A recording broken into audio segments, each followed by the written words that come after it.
Je vous propose de revenir sur sa carrière dans ce portrait signé Misbaoudine Bakar. On la connaît surtout de par son activité professionnelle au centre hospitalier de Mayotte et de son étiquette socialiste. Mais Ramlati Ali, néanmoins, occupe bien le devant de la scène des conseils d'administration locaux depuis de nombreuses années. Âgée de 57 ans, mariée, la Pamandienne médecin a occupé plusieurs responsabilités au CHM. J'ai été chef de la médecine, chef de pôle de médecine, psychiatrie, rééducation et luxa.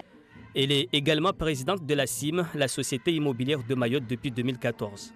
Ramlati Ali occupe aussi la présidence du CNFPT, le Centre national de la fonction publique territoriale. Cette militante associative, notamment au sein des femmes leaders, a plusieurs cordes à son arc et dans ses différentes prises de parole, la femme n'est jamais loin. Côté politique, Ramlati Ali a été la première édile femme de Pamandi de 2008 à 2014. Pour des raisons d'inéligibilité dues à son compte de campagne, elle n'a pas pu se représenter à sa propre succession.